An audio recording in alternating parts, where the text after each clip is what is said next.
এ পর্যায়ে আমরা বক্তব্য শুনব এনসিপির প্রধান সমন্বয়কারী জনাব নাসির উদ্দিন পাটোয়ারি ভাইয়ের বক্তব্য শুনব। তার জন্য এ পর্যায়ে আমাদের মধ্যে বক্তব্য নিয়ে আসছেন জনাব নাসির উদ্দিন পাটোয়ারি।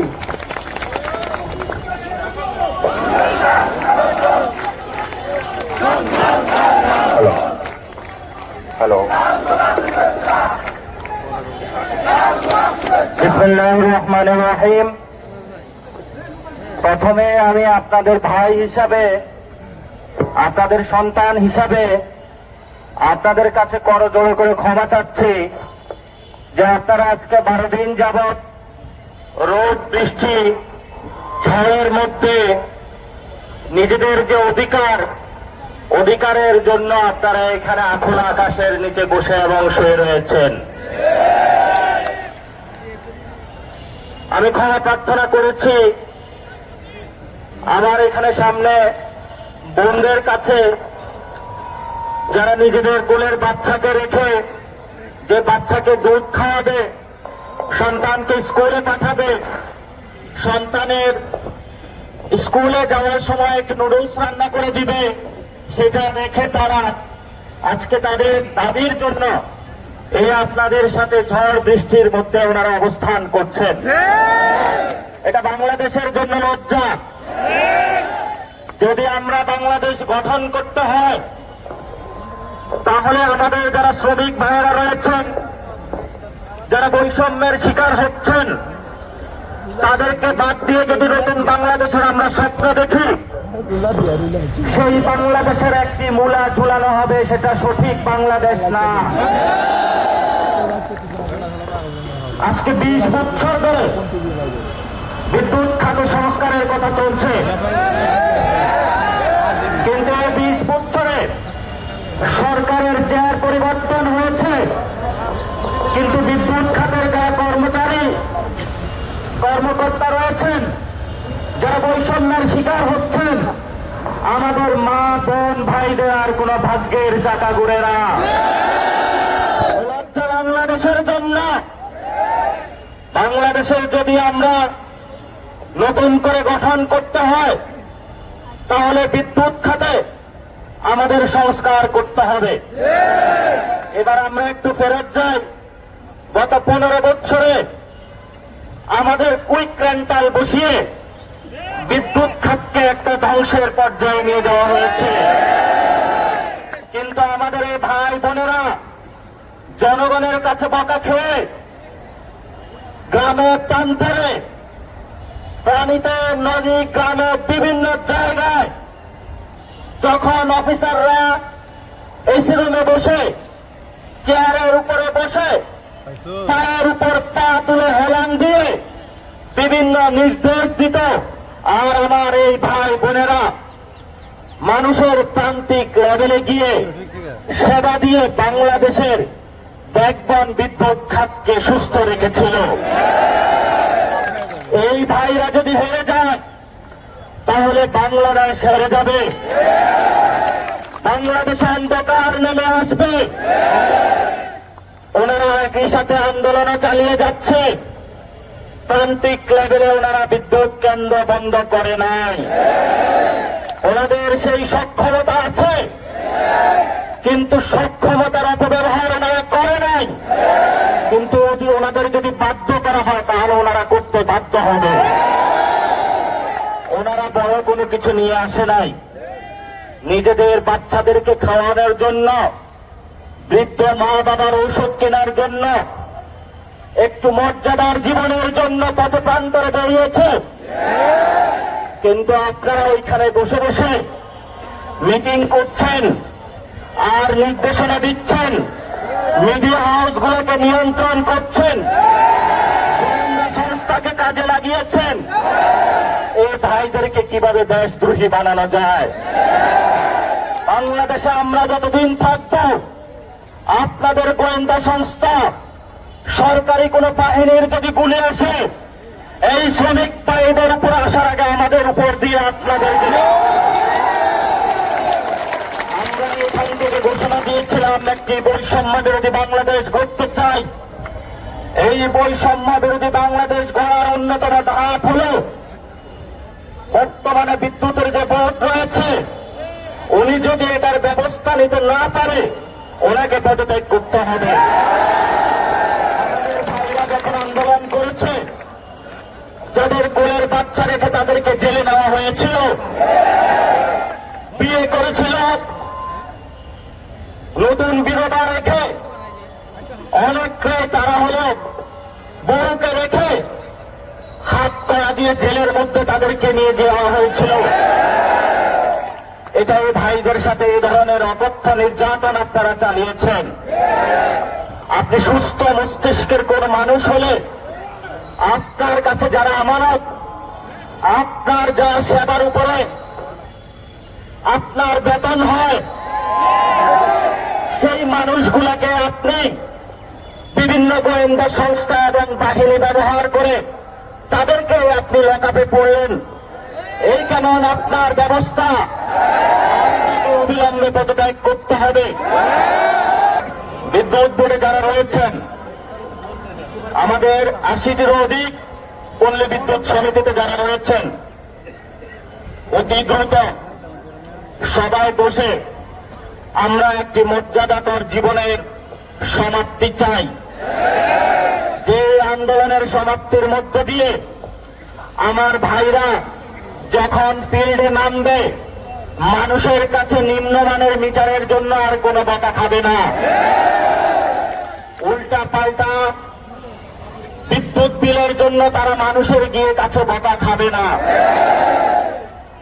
আপনারা এখানে বসে নির্দেশ দেন, আর যখন একটি বাড়িতে যায় এই ভাইদেরকে বলে আপনারা বিদ্যুৎ বিল কেন বেশি উঠিয়েছেন, মিটার চলে না, তারের সাথে হলো বৃষ্টি হলে শর্ট হয়ে যায়, তারা ওইখানে দুর্নীতির আখড়া বসিয়েছে আর নির্যাতন চলে আমার ভাইদের উপরে, আমার বোনদের উপরে, ভাইদের উপরে। এই নির্যাতন আগামীর বাংলাদেশে আমরা সহ্য করব না। আপনাদেরকে অসংখ্য ধন্যবাদ। আপনারা একটি শান্তিপূর্ণ আন্দোলন করছেন। আমি যখন আসছিলাম, এত সুন্দর ডিসিপ্লিন আন্দোলন আমাদের ইতিহাসে আমরা বাংলাদেশে দেখি না, এবং প্রফেশনের ডেডিকেটেড আন্দোলন। আপনাদের ভাগ্যে ইনশাল্লাহ বিজয় আসবে আসবে। আমি উপদেষ্টা মহোদয়কে অনুরোধ করব, আপনি ওনাদের সাথে বসুন, আলোচনা করুন। ওনারাও শান্তিপূর্ণ আছেন, আপনিও শান্তিপূর্ণভাবে বসুন। যদি ওনারা অশান্ত হন তাহলে কিন্তু বাংলাদেশ অশান্ত হবে। আমরা বাংলাদেশ অশান্ত করতে চাই না, আমরা একটি শান্তিপূর্ণ বাংলাদেশ চাই। এবং সেখানে আমাদের যে চাকরিতে যারা বিদ্যুৎ খাতে চাকরি করছেন, বড় কর্মকর্তা, ছোট কর্মকর্তা, এই ধরনের যে বৈষম্যমূলক আচরণ সৃষ্টি হচ্ছে, এই ধরনের আচরণ আমরা পাকিস্তান আমলে দেখেছিলাম, আর সেই একই ব্যবস্থা এখন আমাদের বাংলাদেশের আমলেও দেখতে হচ্ছে। এই জন্য আপনারা বড় কর্মকর্তা, ছোট কর্মকর্তা, এগুলো চলবে না। সবাই আমরা একটি মর্যাদাকর জীবন চাই, আমাদের বেতন বৈষম্য আমরা চাই না। আপনি যখন একজনকে বেতন দিচ্ছেন, দিন রাত তাকে খাটাচ্ছেন, ব্যাগ নিয়ে একজন ঝড় বৃষ্টি রোদের মধ্যে বাড়িতে বাড়িতে সেবাদানের জন্য ছুটে বেড়াচ্ছে, আর আপনি তাকে বলছেন দেশদ্রোহী। আপনাদের জন্য ধিক্কার। আগামীকালকে বড় সমাবেশ হবে, সমাবেশে সবাই আপনারা উপস্থিত হবেন। সরকারকে রেড লাইন দেওয়া হবে। আগামীকালকের মধ্যে আমরা এর সুরাহা চাই। আমাদের জন্য আজকে রাত রয়েছে, রাত একটি রাতই যথেষ্ট। আগামীকালকে ওই শহীদ মিনার থেকে ওনারা ওনাদের বিজয় নিয়ে ওনাদের বইয়ের কাছে ফিরতে চায়, বৃদ্ধ মা বাবার কাছে ফিরতে চায়, ভাইয়ের কাছে ফিরতে চায়। ওনারা স্কুলে বাচ্চা রেখে এসেছে, ওনারা সেবাদানে ফিরতে চায়। আমরা এখন সংবাদ পাচ্ছি বিভিন্ন জায়গা থেকে এই আন্দোলনকে সাবোটেজ করার জন্য বিভিন্ন গোয়েন্দা সংস্থাকে লাগানো হয়েছে। কিন্তু এখানে শহীদ মিনারে একখণ্ড বাংলাদেশ রয়েছে। ওনাদের উপরে যদি একটি লাঠি চলে তাহলে বাংলাদেশের উপরে আপনি লাঠি চালাবেন। আমাদের এনসিপির থেকে আপনাদের সাথে পূর্ণ সংহতি আছে এবং আপনাদের দুঃখ কষ্টে আমাদের আছি। ভবিষ্যৎ আপনাদের সাথে চালান আমরা থাকবো ইনশাআল্লাহ। আপনাদের উপরে যদি কোনো গুলি পড়ে, আপনাদের উপরে যদি কোনো লাঠি পড়ে, সেই লাঠি গুলি আগে আমাদের শরীরে পড়তে হবে। এবং পরিশেষে আমি শেষ করব, বিদ্যুৎ খাত সংস্কার করতে হবে এবং ওনাদের ছোট কর্মকর্তা বড় কর্মকর্তা নামক যে বৈষম্যমূলক আচরণ তা অতি দ্রুত নিরসন করতে হবে। এবং যারা বিদ্যুৎ অফিসে বড় বড় অফিসে বসে ডিসিশন নিচ্ছেন, মাঠে কি চলছে কোনো খোঁজ রাখছেন না, আপনাদের পাড়ায় মহল্লায় গিয়ে সেবা দানে আমরা বাধ্য করি। বুঝবেন যে দুনিয়াটা কত কষ্ট এবং কত কষ্ট করে মানুষগুলো, এবং ওনাদেরকে দ্রুত গতিতে চাকরিতে যে বৈষম্যমূলক আচরণ রয়েছে, নিয়োগ দানে যে এখনো তাদেরকে বেসরকারীকরণ করে রাখা করা হয়েছে, তাদেরকে অতি দ্রুত গতিতে সরকারিকরণ করতে হবে।